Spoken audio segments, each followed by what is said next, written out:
You met Pip and Phil in around 1966. What were you up to as a musician, and especially compared to them?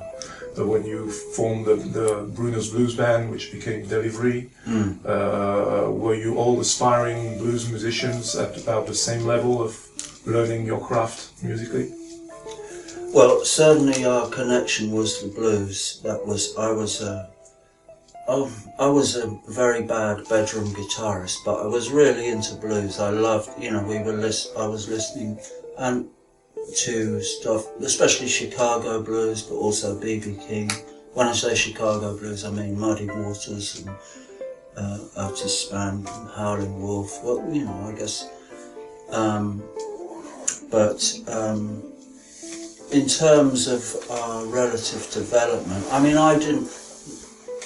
as I say, was a guitarist and not a very good one at that. I'd had a bit of classical guitar, some lessons for about a year, which I sort of kind of enjoyed but didn't persevere with.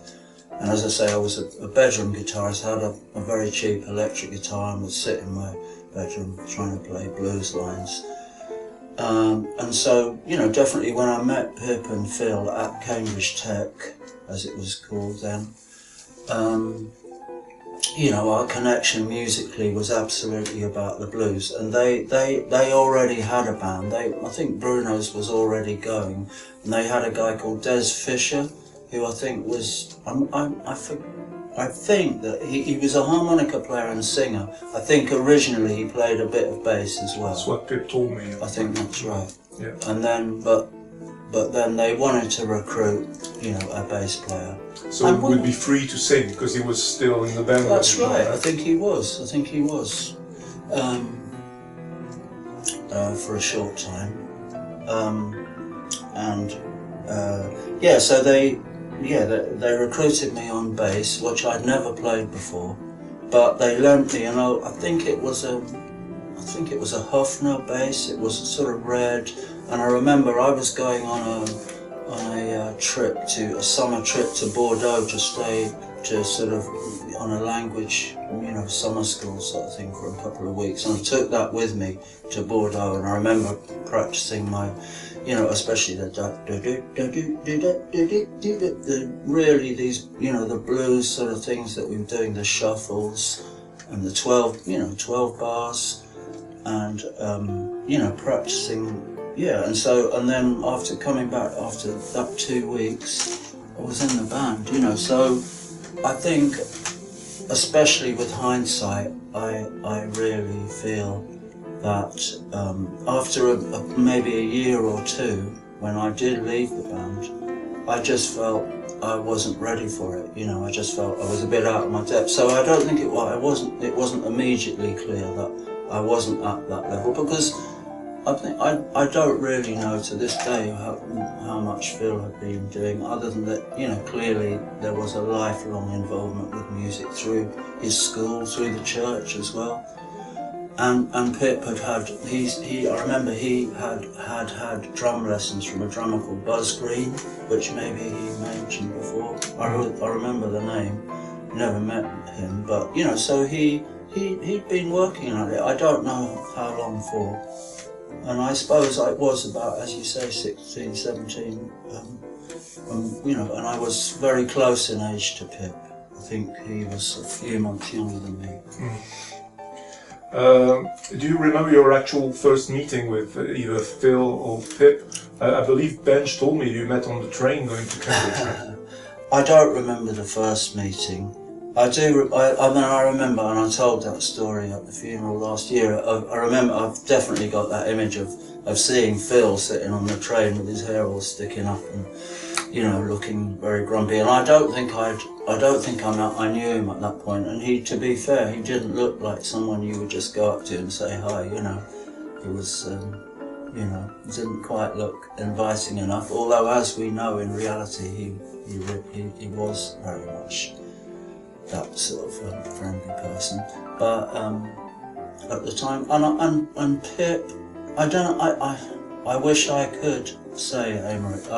I mean, what did happen is quite soon Pip and I shared a bedsit at Mitcham's Corner in Cambridge, I think for the best part of a year in that second year. I think because I did 2 years at Cambridge Tech, and I think, yeah, well, Pitt was on sort of at the same level as me. I'm not sure. I think Phil was doing something slightly different at that time, but he was going to Tech.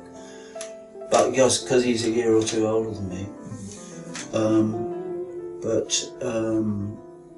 I think I met them sort of at the beginning of my second year when I would have been nearer, you know, probably, well, I'd become 17 in March 67, I suppose it would have been. And I think I probably met them during that second year, maybe end of 66, beginning of 67. Yeah, and Pip and I shared that bed sit. And, but our first meeting, no, I cannot remember. Mm-hmm.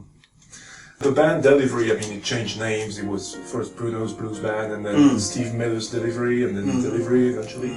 There was quite a lot of change in the music you played between the time you joined and the time you left, by which point they'd become a band of original material. But in the early days, I mean, or they were about to, as exemplified by the album they did, which was mostly all originals. True.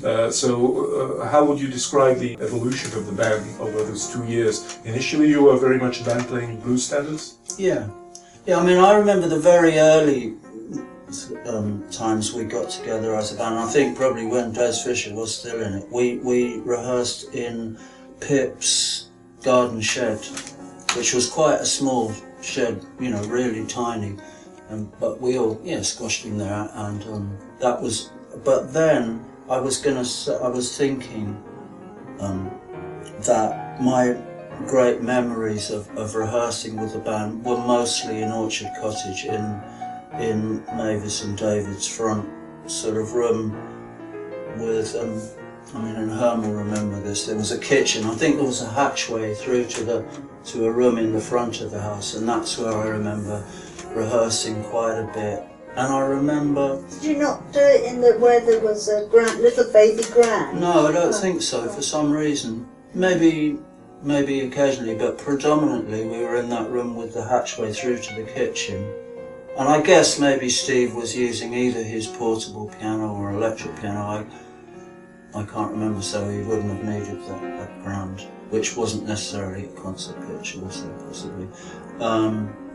But I remember it is interesting about the evolution of the music. Certainly on gigs, even up until I left, we were doing a mixture. We weren't doing entirely original music. We were doing some you know, real, you know, I don't know about covers, but yeah, certainly I think, you know, you could describe them as covers of existing blues songs. And for instance, Steve and Phil did a section in the gigs with just the two of them, and that would usually be me, Lux Lewis's Pine Top Boogie, I think it was called.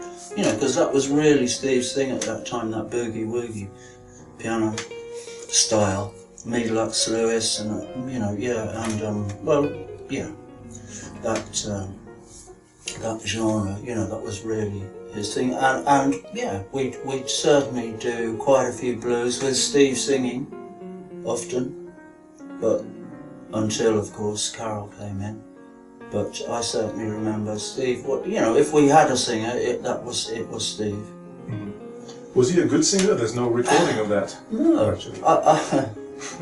I think probably not great, but you know, I think he, like everything Steve did, he had just that certain authenticity to it. I think. Well, and Phil for that matter, but you know.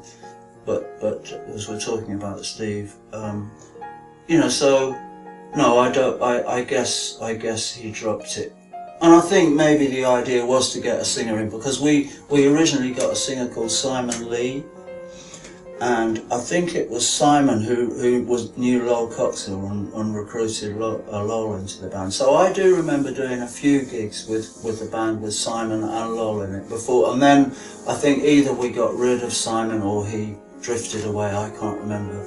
But Lowell stuck, you know, we kept the relationship going with Lowell, and then later recruited Carol.